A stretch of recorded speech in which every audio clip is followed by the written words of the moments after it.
Vivir en la Tierra puede hacerte sentir diminuto. Tan solo eres uno de 8,000 millones en este mundo. Hay tantos personajes y cada uno con su rol. Muchos, si no es que la mayoría, están tratando de descubrir su pasión.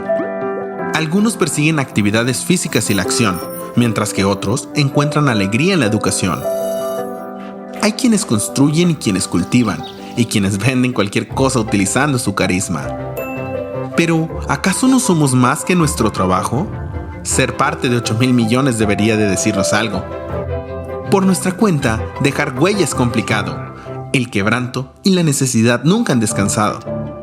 Quizá fuimos diseñados para una tarea más grande, una en la que vayamos juntos y no distantes.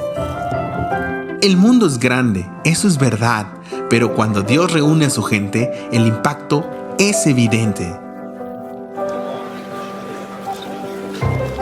Solucionar los problemas del mundo sería una gran hazaña, pero tal vez podemos comenzar con una palabra pequeña y extraña.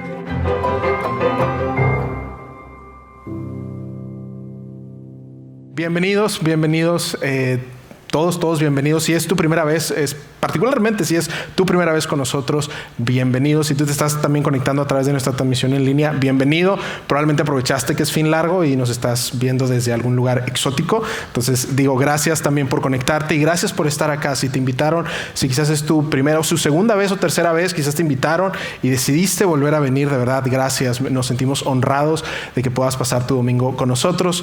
Mi nombre es Fer. Y hoy vamos a continuar la serie que arrancamos la semana pasada. Y mira, tenemos muchas razones para estar emocionados como iglesia. Como Liz ahorita nos decía, cambiamos un poco la imagen y eso lo anunciábamos la semana pasada. Y también arrancamos esta serie. Yo creo que es el momento perfecto para hablar de la iglesia. ¿Sabes? De lo que la iglesia realmente es. Lo que significa, su impacto, su propósito, lo que como iglesia debemos representar en pleno siglo XXI. Y mira, si tú estuviste la semana pasada con nosotros, gracias por estar. Si tú no estuviste, por favor, te quiero rogar que puedas escuchar el mensaje de la semana pasada, porque durante este domingo, los próximos domingos, vamos a estar construyendo sobre esta serie de mensajes, ¿de acuerdo? Y antes de arrancar, si me lo permiten, quisiera hacerles una pregunta. ¿Me dejan? ¿Me dejan hacerles una pregunta? Es una pregunta sencilla, es una pregunta que no tiene respuestas correctas o incorrectas, ¿ok? Así que por favor, nada de codazos. Es una pregunta personal, individual, no es trabajo en equipo, es una pregunta personal y quisiera invitarte a que seas lo más honesto posible al contestarla, ¿ok? La pregunta va a aparecer aquí atrás y la pregunta es, ¿por qué vienes a la iglesia? ¿O para qué vienes a la iglesia? ¿Sabes? Si tú vas por la calle y alguien te detiene y te dice, oye, tú vas a tal lugar, ¿por qué vas? O si alguien en el trabajo te pregunta, ¿por qué vas a la iglesia? ¿Para qué vas a la iglesia? ¿Cuál sería tu respuesta? Miren, yo a través de los años he tenido la oportunidad de servir en diferentes ambientes y hablar con diferentes personas. Yo hice una lista de algunas de las cosas que la gente típicamente me contesta cuando yo les pregunto esta pregunta, ¿no? ¿Por qué vienes? Quizás tú te puedas identificar con alguna, te digo cero codazos, pero van a aparecer aquí atrás. Mira, hay gente que me dice, Fer, pues voy porque quiero ser una mejor persona, o porque quiero sentirme cerca de Dios, o porque, mira, yo no quiero ir, pero me siento obligado a ir. Siento que si no voy, como que Dios me castiga en 3 semanas. O voy porque quiero conocer gente nueva, o porque quiero complacer a un familiar. La verdad es que mi esposa está tan aferrado, mis hijos les encantan y pues tengo que complacerlos, entonces por eso vengo. O voy con mis amigos, ¿sabes? Se forma team, hacemos un grupo y voy con mis amigos, voy con mis amigas, o ahí veo a mi crush. Para quienes no sepan, los adolescentes usan este término para indicarse al chico, la chica que les gusta. Y yo sirviendo con estudiantes, ellos vienen no porque quieran conocer a Dios, porque va su crush. Entonces vienen a la iglesia porque ahí es donde veo a mi crush, o porque disfruto la música. La música es un ambiente padre, el ambiente está muy padre, por eso voy.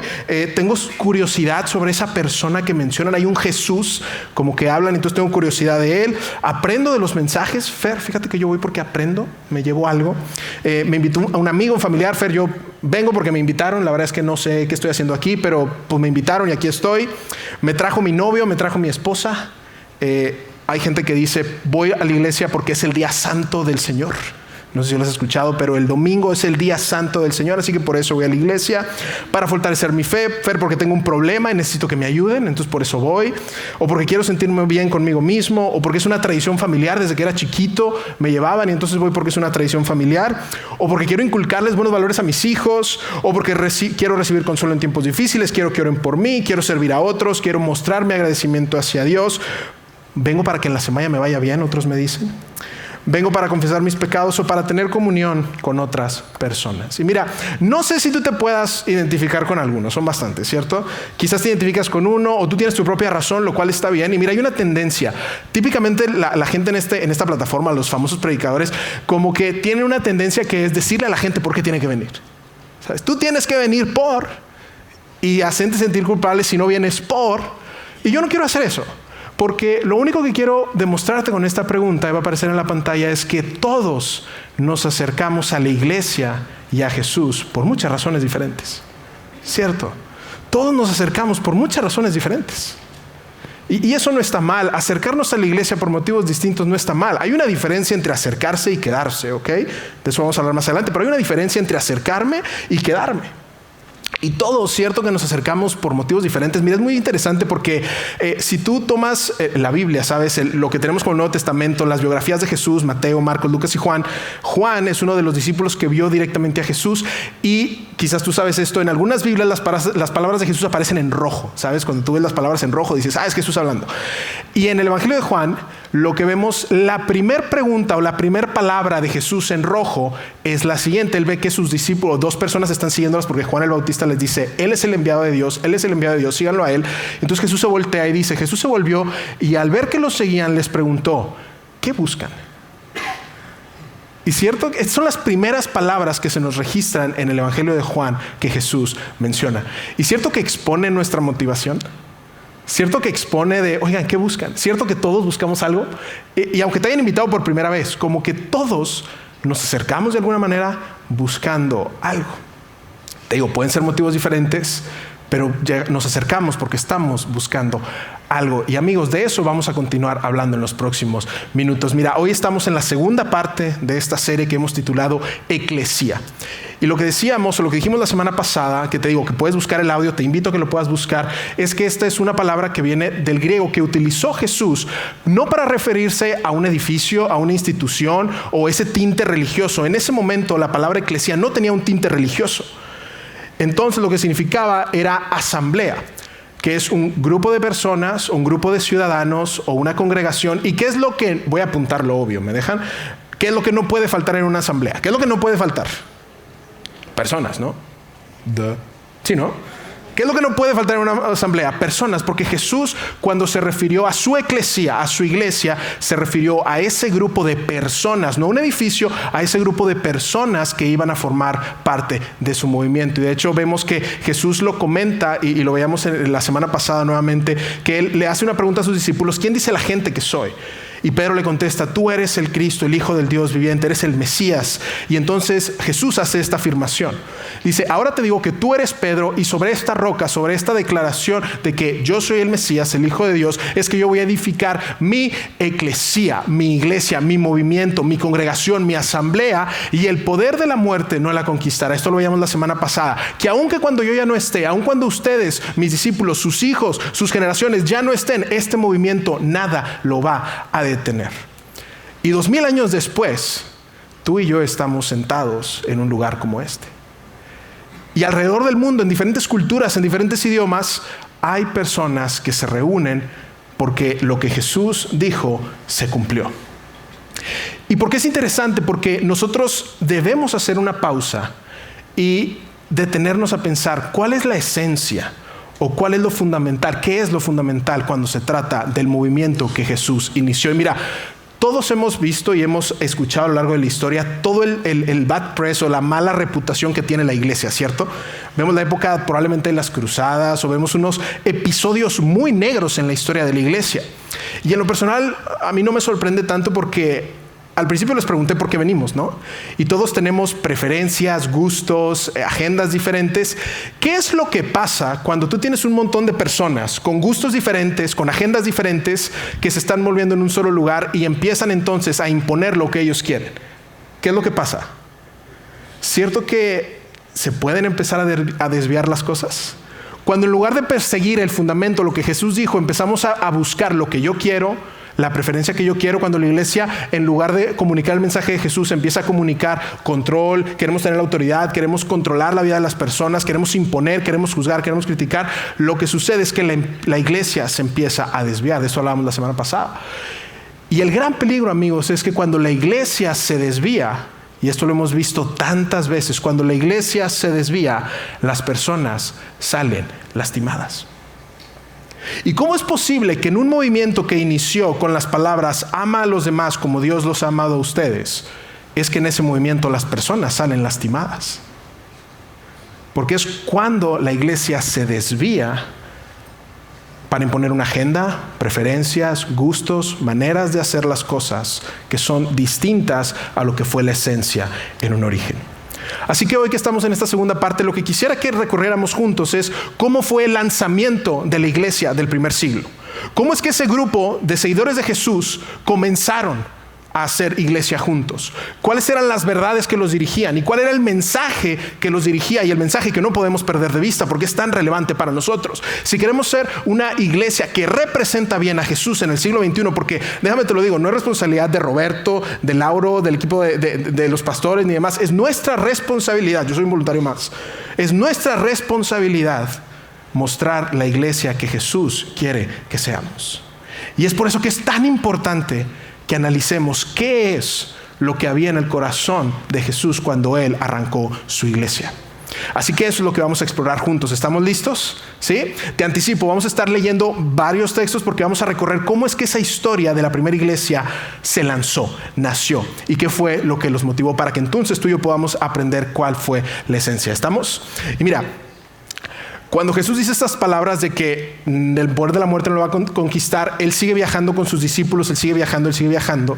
Y luego llega una fiesta para ellos que se llamaba la Pascua. Si tú estuviste en nuestra serie de ¿Quién va a ganar? Yo hablé del juego de la culpa. ¿Quiénes se acuerdan? Vimos la historia de Moisés. ¿Se acuerdan la historia de Moisés? La Pascua era una celebración donde ellos recordaban cómo habían salido de Egipto. Para los que estuvieron ahí se van a acordar. Cuando ellos salían de Egipto, la Pascua simbolizaba eso. Y entonces mucha gente empieza a ir a Jerusalén a celebrar la Pascua. Y entonces Jesús va con sus discípulos, lo arrestan, uno de sus discípulos, Judas, lo traiciona. Y entonces lo arrestan, lo crucifican, lo matan y lo entierran. Y entonces sus discípulos, que como que cuando Él les dijo, nada va a detener movimiento, los discípulos dijeron, pues como que ya detuvieron el movimiento. Y lo sorprendente es que ninguno de sus discípulos creía que realmente iba a resucitar. Nadie, de hecho, amigos, va a aparecer aquí, nadie esperaba ver una tumba vacía. Mira, tú vas a leer los evangelios, tú no vas a ver que los discípulos están el sábado en la noche afuera. Vamos todos a la tumba, vamos a hacer una cuenta regresiva, un countdown para volver a ver a Jesús. 10, 9, ya casi, 8. No vemos a los discípulos el sábado en la noche acampando afuera de la tumba. Él dijo que al tercer día, no vemos a los discípulos haciendo eso. ¿Sabes dónde vemos a los discípulos? Los vemos huyendo por su vida, escondidos porque lo habían negado. Porque cuando lo arrestaron ellos dijeron, si me permite la palabra, no lo voy a decir, fuga. Dijeron fuga. Y entonces no los vemos esperando afuera de la tumba. De hecho es interesante porque su comprensión del Mesías, lo que ellos esperaban de un Mesías, era un líder militar que iba entonces a librar a su nación, a Israel, de la tiranía o del yugo romano. Cuando ellos pensaban en un Mesías, ellos pensaban en un líder militar que iba a quitar a los romanos de esa provincia o de esa región, porque los romanos habían conquistado toda esa zona. Entonces ellos pensaban en un Mesías y decían, Él va a ser nuestro líder que nos va a liberar a todos. Y de repente lo matan al líder y entonces pues ya el movimiento se acabó. Y el domingo va María Magdalena y un grupo de mujeres a la tumba y ven que no está. Y entonces el ángel dice, es que resucitó. Y ellas van con los discípulos y los discípulos no le creen. No le creen. Entonces llegan y no lo pueden creer y empiezan a decir, se robaron el cuerpo, dicen, alguien lo sacó, no está vivo. Y es tan interesante porque 5 semanas después de la Pascua que Jesús resucita, el apóstol Pablo nos escribe que más de 500 personas, dile al que tienes al lado, 500 personas vieron a Jesús resucitado. Y Lucas, quien no era uno de los discípulos, era un doctor que después investigó y entrevistó a muchas personas para asegurarse, fue el primer historiador, digamos, de la iglesia. Él empieza el libro de los Hechos de los Apóstoles, se llama, que es lo que los discípulos hicieron después de que Jesús resucitó. Y él investiga todo esto y ve cómo es que él narra parte del libro de los Hechos.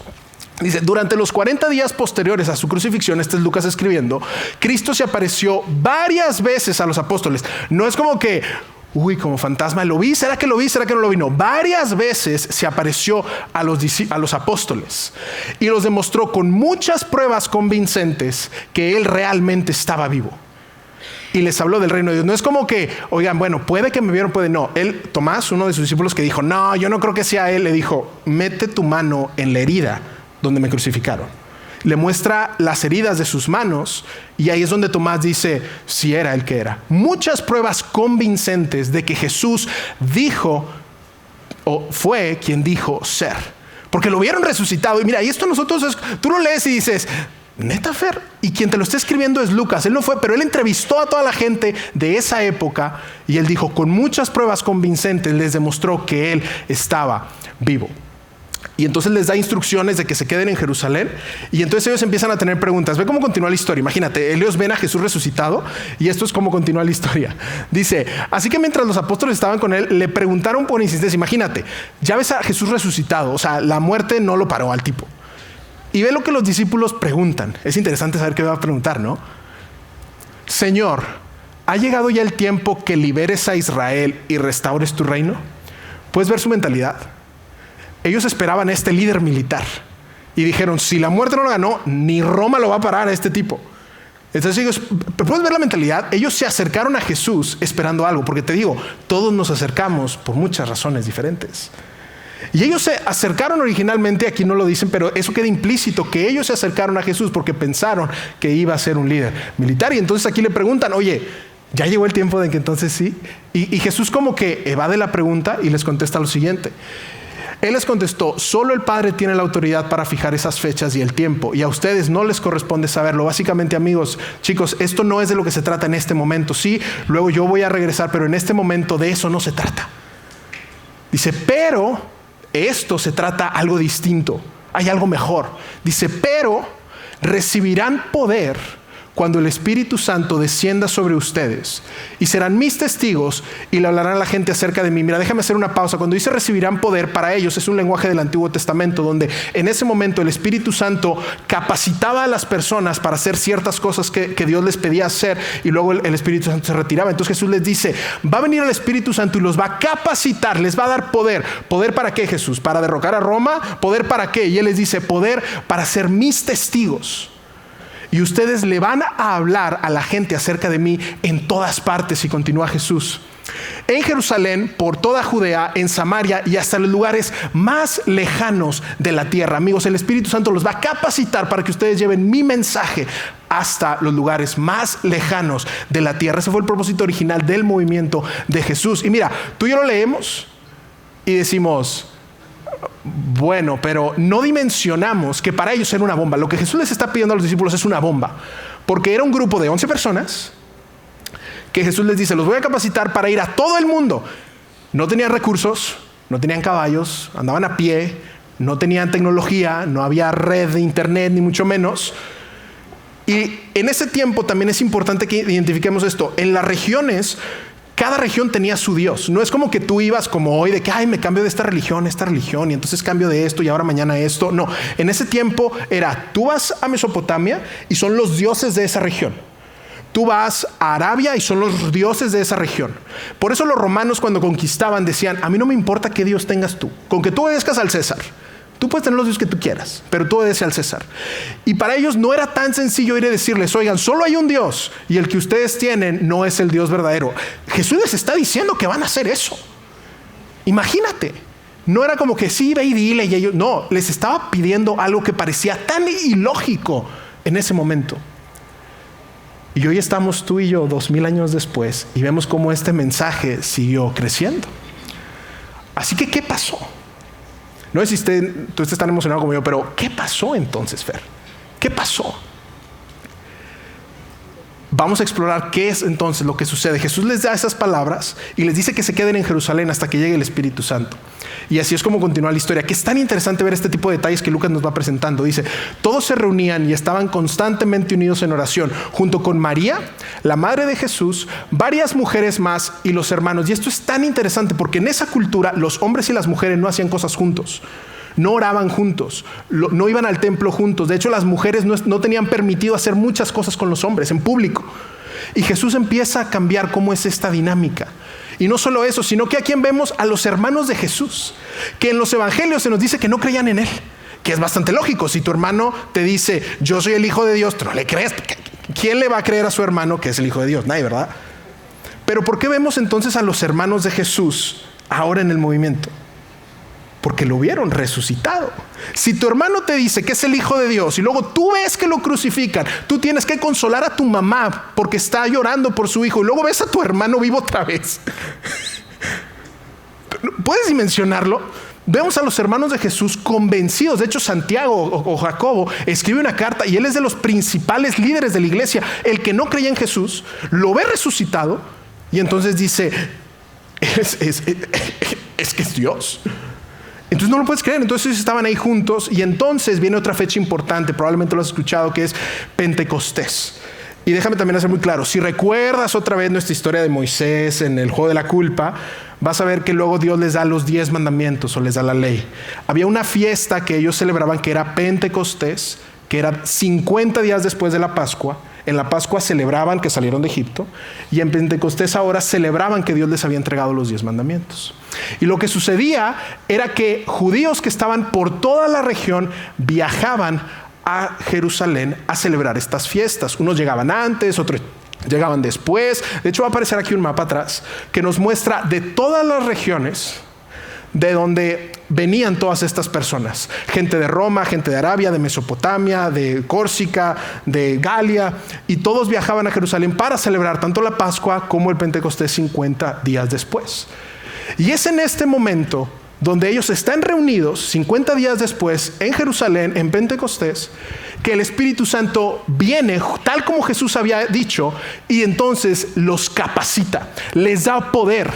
¿Poder para qué, Fer? Y lo que ellos empezaron a hacer es, de la nada, empezaron a hablar idiomas de toda la gente de estas regiones. Todas estas regiones distintas vienen a Jerusalén para esas fiestas, el Espíritu Santo los capacita y entonces ellos empiezan a hablar los idiomas de todas estas personas. Y tú no lo puedes creer. Y Lucas no lo podía creer. Y entonces Lucas dice cuando estaba entrevistando gente, de verdad, nah. Y entonces él empieza a investigar y empieza a preguntar, y esto es lo que Lucas nos redacta. Perdón que me estemos sonando tanto, pero está bueno. Todas estas personas son de Galilea, decían, todos estos son de Galilea, y aún así las oímos hablar en nuestra lengua materna. Y mira, resalté Galilea porque en ese momento Galilea era la ciudad que tenía la clase trabajadora. No eran los capitalinos de Jerusalén. Jerusalén era la capital de Judea. Los de Galilea eran los que no tenían estudios, los que no tenían las mejores oportunidades, los que no tenían recursos para digamos, invertir en escuelas. Los de Galilea eran la clase trabajadora, eran los pescadores, la gente común de a pie. Y ellos dicen, ¿cómo es que los de Galilea están hablando nuestros idiomas? ¿Cómo están hablando todos estos idiomas que venimos de todos estos lugares? ¿Cómo es posible? Y luego continúa la historia, se pone buenísimo. Aquí estamos nosotros, dicen, partos, búscalos en el mapa, partos, medos, elamitas, gente de Mesopotamia, de Judea, de Capadocia, de Ponto, de la provincia de Asia, de Frigia, y continúa, de Pánfilia, Egipto y de las áreas de Libia alrededor de Cirene, visitantes de Roma que habían venido, tanto judíos como convertidos al judaísmo, cretenses y árabes, gente de todos estos lados. Y todos oímos a esta gente hablar en nuestro propio idioma acerca de las maravillosas cosas que Dios ha hecho. Acerca de este Jesús. Estamos escuchando en nuestro propio idioma y obviamente hacen la pregunta que tú y yo haríamos. Quedaron ahí maravillados y perplejos. ¿Qué querrá decir esto?, se preguntaban. Venimos de todos estos lugares y escuchamos a esta gente sin educación hablar de las maravillas de Dios en nuestros propios idiomas. ¿Qué es esto? ¿Qué querrá decir esto? Y amigos, ¿qué nos dice esto a nosotros en la iglesia en pleno siglo XXI? Y esto es tan fascinante, no lo pierdas de vista. Y es que la iglesia desde el inicio, el mensaje de Jesús, independientemente del idioma, independientemente de donde seas, es que siempre se enfocó en ser buenas noticias para todos. Son buenas noticias de gran alegría para todas las personas. Las buenas noticias de Jesús son buenas noticias de gran alegría para todas las personas. De hecho, la iglesia se debe caracterizar por ser ese lugar de buenas noticias. El lugar en donde, lejos de haber señalamientos, crítica, juicio, control, abuso, excesos, restricciones, la iglesia es el lugar que tiene buenas noticias de gran alegría para todas las personas. Como iglesia, si tú estás aquí por primera vez, hay buenas noticias para ti. Hay buenas noticias para ti. Si tú no tienes esperanza, si tú te sientes solo, si tú sientes que la vida no es como debería ser, hay buenas noticias para ti. Hay buenas noticias de gran alegría para todos, independientemente de por qué te acercas. ¿Sabes? Tenemos tantas razones para acercarnos y sin importar por qué te acercaste, hay buenas noticias para ti. Y entonces ellos se preguntan, ¿qué quiere decir esto? ¿Qué quiere decir esto? Y Pedro empieza un discurso, empieza un mensaje hacia ellos de cuál es el mensaje que empezaron ellos a comunicar. ¿Lo recorremos juntos? ¿Sí? ¿Estamos listos todavía? ¿Tenemos pila? ¿O yo soy el único que como que ando reventado? Bueno, ok, vamos a ver qué dice. Está buenísimo, la neta. Dice: israelitas, todos los que se habían juntado de esos lugares, escuchen estas palabras. Dios aprobó a Jesús de Nazaret y lo demostró ante ustedes con las obras poderosas, las maravillas y las señales milagrosas que Él hizo a través de Él. Dios aprobó. Eso quiere decir Dios, ahora sí que la palabra aprobar, y Dios dijo que Él era quien dijo ser al hacer todas las señales que hizo. Ustedes bien saben que es verdad porque lo vieron. Muchas de esas personas vieron a Jesús ser crucificado. Te digo que viajaron en la Pascua y luego se quedaron en Pentecostés. Muchos de ellos habían visto al tipo ser crucificado o habían visto a la gente que Jesús sanó y como toda buena sociedad había chisme por todos lados. Y entonces, oiga, ¿ya escuchaste que no podía caminar y de repente un señor lo tocó y el hombre empezó a caminar? Y sí, te dijo, manita, sí, me dijo. Nah, sí, en serio. Me dijo tu tía, la Lolis. Ella fue la que me dijo. Y entonces Pedro les dice, ustedes saben porque ustedes lo vieron. Ustedes vieron cuando fue arrestado, cuando lo crucificaron, ustedes vieron. Y Dios lo aprobó. Y todos los milagros de Jesús, deja todo el poder. El punto de los milagros de Jesús, yo lo he dicho aquí tantas veces, el punto no eran los milagros. El punto de los milagros es que afirmaban quién Jesús dijo ser. Jesús afirmó ser el Hijo de Dios y los milagros eran la evidencia de quien Él dijo ser. Y Pedro continúa. Pedro apenas arrancó, imagínate. Él les fue entregado conforme al plan de Dios, quien ya sabía lo que iba a pasar. Ustedes lo mataron por medio de hombres perversos, clavándolo en la cruz. Se refiere a los romanos y los líderes religiosos que arrestan a Jesús y lo clavan a una cruz. Dice, ustedes lo mataron porque ustedes no creyeron que era el Hijo de Dios. Ustedes creyeron que era un hereje y entonces lo entregaron y pidieron que lo mataran. Jesús sufrió el dolor de la muerte, pero Dios hizo que Jesús resucitara. Y es que la muerte no tenía ningún poder sobre él. Aquí es donde Pedro te diría, yo no creí que fuera a resucitar. Aquí es donde Pedro te diría, yo no creí que este tipo fuera a resucitar. Y luego continúa y te dice, a este Jesús Dios lo resucitó y de ello todos nosotros somos testigos. Yo que lo negué y me fui a huir y no estuve afuera de la tumba esperándolo, yo que me fui a huir, fui testigo. Y todos los que estamos aquí somos testigos de que lo vimos morir, ser enterrado y resucitar. Por tanto, y esto me encanta, que todos en Israel sepan, y dilo conmigo, sin lugar a dudas, esto lo explora Lucas, sin lugar a dudas, que a este Jesús, a quien ustedes crucificaron, Dios lo ha hecho Señor y Mesías. Esta persona, en la que nadie creímos que realmente iba a ser lo que Él dijo que iba a ser, ni incluso los propios discípulos, Dios lo resucitó y lo ha hecho Señor y Mesías. Y pon tanta atención, porque no dice, lo ha hecho un buen maestro, lo ha hecho un buen coach, lo ha hecho un buen amigo de consejos. Sabes, a veces reducimos a Jesús a simplemente sus enseñanzas están padres. Pero Jesús es mucho más que eso. Y el mensaje de la iglesia es que Jesús es mucho más que eso. son buenas noticias de gran alegría para todos porque Jesús está vivo y Dios lo ha hecho Señor y Mesías. Y mira, yo sé que probablemente yo estoy yendo muy emocionado y muy rápido, lo entiendo. Voy a frenar un poquito, ¿no? Porque déjenme respirar tantito. Ok. Repasemos un poco los hechos. Ellos vieron a Jesús hacer milagros, ¿ok? Y no creyeron en Él. Lo vieron hacer milagros y no creyeron en Él. Lo vieron ser arrestado y pidieron deshacerse de Él. Le dijeron a los romanos, desháganse de Él, porque Él es un hereje a nuestras tradiciones y a nuestra cultura. Lo crucificaron y ellos se burlaron de Él. Le dijeron, tú deseas ser Dios, pues que Dios venga y que Dios te baje. Y luego lo mataron y lo enterraron. Y nadie creyó que regresaría, ni sus propios discípulos, que Él les había dicho, yo voy a regresar. Pero resucitó y está vivo. Y ellos lo vieron y por eso creyeron en Él. Porque Él resucitó. Y las implicaciones de esto, tú y yo no las dimensionamos. Quizás esta es tu historia. Que Dios hizo algo por ti o lo viste obrar a tu favor y tú no crees en Él. Tú crees que Él es un invento. O quizás tú te has burlado de Dios. Has pedido a tu familia, ya no me hables de ese Jesús, ya no. Quizás tú no has creído en Él, te has burlado de Él, lo has abandonado, has blasfemado, te has alejado. Lo que los discípulos te dirían y lo que la iglesia del primer siglo te diría es, amigo, hay buenas noticias de gran alegría y es que Él murió y resucitó. Y ahorita voy a hablar de las implicaciones de su muerte. Pero no podemos dejar de ver esto de vista. Y mira, el efecto de las palabras de Pedro tiene tanto peso en la gente. Lucas sigue narrándolo, qué interesante, ¿no? Vamos a ver cómo continúa la historia entonces, Fer. Estas palabras les llegaron hasta el fondo del corazón. En otra traducción entre corchetes dice, cuando escucharon esto quedaron profundamente conmovidos o heridos en su conciencia.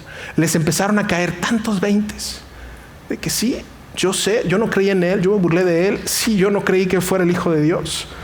Así que le dijeron a Pedro y a los demás apóstoles, hermanos, ¿qué debemos hacer? ¿Qué hacemos ante este mensaje? ¿Qué hacemos? ¿Y quieres ver lo que Pedro contestó? Vamos a ver el otro domingo. No falta, nada, no se crean. Y Pedro contesta, amigos, deben asistir a la iglesia todos los domingos. No, eso no fue lo que dijo, ¿ok? Pero suena bastante lógico, ¿no? A menos es lo que nos han dicho a nosotros. ¿Quieres estar bien con Dios? Tienes que venir a la iglesia todos los domingos. ¿Quieres tener puntos con Dios? Tienes que venir a la iglesia los domingos. Eso no fue lo que dijo Pedro. Ni tampoco dijo, deben creer en toda esta lista de verdades doctrinales. Eso tampoco dijo Pedro. ¿Deben creer toda esta lista de verdades doctrinales? No. Ni mucho menos Pedro dijo, deben darnos todo su dinero si quieren ser miembros y si quieren limpiar su conciencia. Eso no fue lo que Pedro dijo. Pero suena como algunas iglesias del siglo XXI, ¿no? Tienes que venir a la iglesia, tienes que leer esta lista de cosas que tienes que creer y tienes que dar porque si no le estás robando a Dios. Qué triste, porque ¿dónde están las buenas noticias de gran alegría para todos en eso? ¿Quieres ver qué es lo que de verdad Pedro contestó? Espero tener tu atención con esto. Porque amigos, el resto del mensaje, esto es en lo que me quiero enfocar. Pedro contesta, cada uno de ustedes debe arrepentirse de sus pecados y volver a Dios y ser bautizado en el nombre de Jesucristo para el perdón de sus pecados. Cada uno de ustedes debe arrepentirse de sus pecados y volver a Dios. Y Pedro no lo está diciendo en una posición de yo estoy bien y tú estás mal. Pedro lo dice desde una posición donde yo también lo abandoné. Yo también me fui. Yo tampoco creí que Él era quien dijo ser. Pero entendí que Él vino a pagar por mis pecados. Y hemos hablado tanto del arrepentimiento porque mira, el arrepentimiento es cambiar de dirección. un cambio de mente y de dirección. Probablemente tú en tu vida tú dices, no, Fer, yo sé qué es lo mejor para mi vida, yo tomo mis decisiones, esto es lo que es correcto para mí, yo soy el que dirige mi vida, yo soy el que toma mis decisiones, yo soy el que hace esto o aquello, y haciendo todo eso lastimas gente por tu egoísmo, por tu orgullo, por tu envidia, por tu afán de control, por quererte lastimar a ti o querer decirle a Dios qué hacer, hacerle manita de puerco. Arrepentirte es decir, Dios, todo lo que yo creí que era lo que era mejor para mi vida, es entender que todo eso no solo me lastima a mí, lastima a otros y te ofende a ti. Arrepentirme es reconocer eso y cambiar de dirección. Porque yo reconozco que todo eso, toda esa envidia, todo ese orgullo, todo el pecado que me hizo lastimar a otras personas me aleja de ti. Y el arrepentimiento es no simplemente decir fue un error, es cambiar de dirección y decir, Dios, quiero volver hacia ti. Estoy tan arrepentido porque reconozco que todo eso no solo me lastimó a mí, sino que lastimó a tantas personas. Y arrepentirnos es cambiar de dirección. No es decirle a tu vicio, ay, es un desliz. Es decir, eso me hace daño y hace daño a otros. Y arrepentirnos es decir, cambio de dirección porque entiendo quién es Dios y quién soy yo. Y que el pecado nos separa. Volver a Dios. Y ser bautizados, esto era una demostración pública de una decisión interna. Era su manera de afiliarse, si lo quieres ver de esa manera, o era el símbolo de que ellos habían tomado una decisión, que era seguir a Jesús. Era una demostración pública de que habían comprendido el mensaje del Evangelio. Y continúa Pedro. Entonces recibirán el regalo del Espíritu Santo, el Espíritu Santo que te acompaña todos los días y te recuerda qué es lo que Dios tiene para ti, te recuerda sus verdades, te recuerda cómo debes comportarte, te capacita. Amigos, yo no soy buen orador, pero si tú me ves hablando aquí, no soy yo, es Dios capacitándome para llevar este mensaje, porque son buenas noticias de gran alegría para todas las personas. Y recibirán el regalo del Espíritu Santo. Y luego Pedro expande esto y dice, no solo es para ustedes, y continúa. Dice, esta promesa es para ustedes, para sus hijos y para todos los que están lejos. Ahí estamos tú y estoy yo. Es decir, para todos los que el Señor nuestro Dios quiera llamar. Me encanta. Y continúa. Así pues, los que recibieron su mensaje fueron bautizados y aquel día se unieron a la iglesia unas 3,000 personas. Amigos, es el lanzamiento de la iglesia del primer siglo. Una iglesia que entendía que hay un mensaje de buenas noticias sin importar de dónde tú vengas. Y es increíble ver el efecto que 11 personas y un grupo de mujeres pudieron lograr en miles y miles de personas. No eran ellos, era el Espíritu Santo y el poder del Evangelio, de las buenas noticias de Dios. Y hay dos cosas, voy a hacer una pausa porque hay dos cosas que quisiera que separáramos o que resumiéramos de todo esto. Lo primero es lo siguiente, amigos, por favor.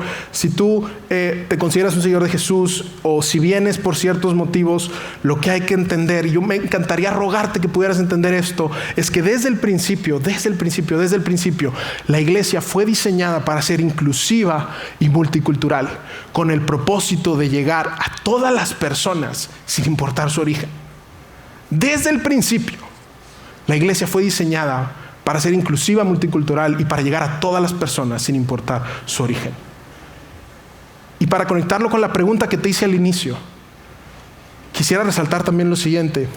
Podemos tener muchas razones para acercarnos, podemos tener un sinfín de razones para acercarnos, pero solo una razón que nos une para quedarnos y para seguirlos. Es mi deseo para ti que si tú te vas a quedar, que si tú quieres seguirlo, que te quedes por la razón correcta, porque de otro modo lastimaríamos a tantas personas cuando tú te quedas por el motivo incorrecto.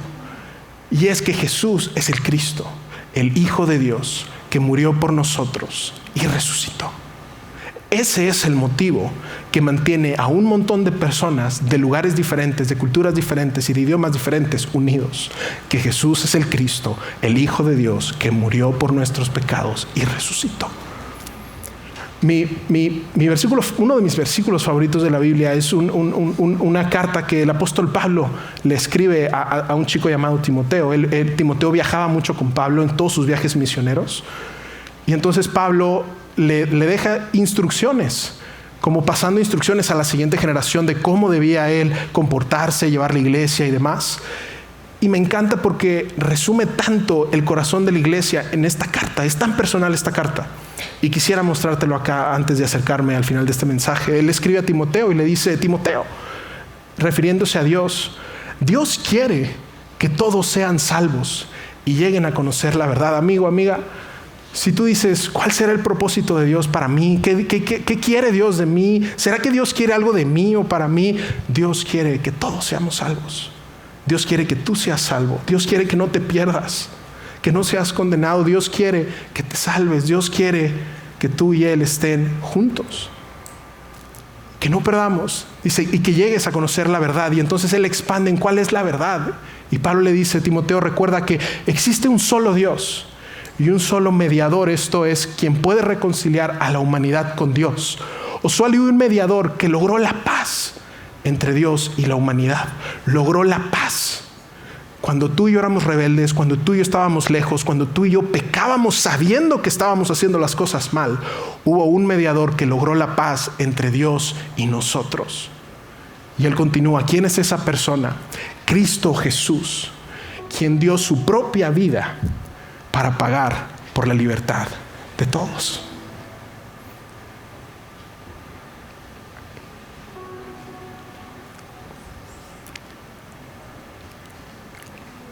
Desde el inicio, el deseo de Dios para los humanos es que fuéramos salvos y conozcamos la verdad, que hay un mediador que hizo posible nuestra paz con Dios al morir y tomar nuestro lugar.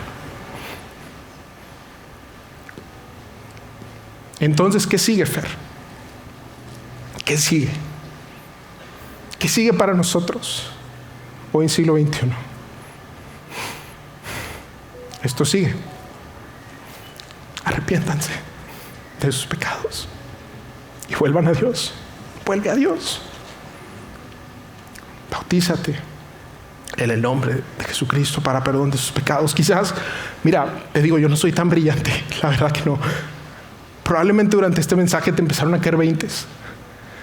Empezaste a sentir como que algo empezó a hacer sentido. O quizás escuchaste un mensaje que hoy te cae el 20. Es la voz de Dios diciéndote: ven, vuelve a mí, deja de huir, arrepiéntete, cambia la dirección, esa dirección donde te sigues lastimando a los demás, sigues pecando, sigues ofendiendo, sigues siendo egoísta, sigues buscando lo tuyo, sigues esperando que todo se trate de ti todo el tiempo. Y tienes ese deseo de avaricia, de consumir, de que todo se trate de ti. Y con eso lastimas a las personas, ya has negado y te has burlado. Cambia de dirección. Arrepiéntete. El mensaje de la iglesia no es que Dios te quiere castigar. No. El mensaje que yo tengo para ti es que hay buenas noticias. Que mi maldad, que tu maldad, que mi pecado, que tu pecado, Jesús lo sufrió en la cruz por nosotros. Arrepiéntete. La invitación que Pedro hizo a ese grupo de personas hace 2000 años, esa invitación sigue estando disponible para ti y para mí el día de hoy. Y mira, típicamente no cerramos de esta manera. Si tú eres nuevo, quiero anticipártelo. Típicamente no cerramos el tipo de reuniones así, pero hoy quisiera que cerráramos de una manera especial. Porque probablemente hay personas aquí que por primera vez no solo comprenden esto, sino que quieren decir: Jesús, yo me arrepiento y quiero volver a ti. Dios, yo quiero volver a ti. Mira, muchos de nosotros, yo en lo personal, en un momento de nuestra vida hemos hecho una oración como esta, de decir: Dios, quiero regresar a ti, ya me cansé de correr, me cansé de huir de ti y quiero regresar a ti. Mira, si ese eres tú, yo simplemente quiero invitarte a que hagas una oración conmigo. Y no es que hacer una oración sea mágico, ¿sabes? o hay algo místico detrás de esta oración. No, es simplemente ser una conversación entre tu Padre Celestial contigo, donde tú le digas: Padre, ya no quiero correr, porque entiendo que Jesús es el Cristo, murió por mis pecados y resucitó. Y que puedas tomar esa decisión y que puedas bautizarte también si lo deseas. Si ese eres tú, quiero pedirte que repitas la siguiente oración conmigo. Y si tú no estás en ese lugar, gracias por estar aquí, gracias por escucharme hablar durante ya más de 40 minutos, gracias de verdad. Me siento honrado de que hayas tenido la oportunidad de hacerlo, pero si tú quieres repetir esa oración, por favor, cierra tus ojos y repite conmigo. Dile: Jesús, Padre Celestial, ya no quiero huir, ya no quiero huir. Quiero regresar a ti el día de hoy. Quiero regresar a ti y quiero correr con brazos abiertos a ti, porque entiendo que tú no solo me recibes con brazos abiertos, sino que todo lo que manchaba mi vida, todo lo que manchaba mi pasado, todos los errores, todo el daño que me hice, todo el daño que he hecho a otras personas, tú lo cargaste por mí. Jesús lo cargó por mí. Y que cada latigazo, cada golpe que Él recibía en la cruz, era el castigo por mis pecados, era el castigo que yo debí recibir. Jesús lo recibió por mí, para pagar mi libertad y para pagar mi paz contigo. Yo ya no quiero huir y quiero recibir ese regalo que es tu Espíritu Santo en mi corazón, para capacitarme a ser parte de tu iglesia en todo el mundo. Y que yo pueda vivir una vida distinta de ahora en adelante, y que el día de hoy marque un antes y un después en mi caminar contigo. En el nombre de Jesús. Amén.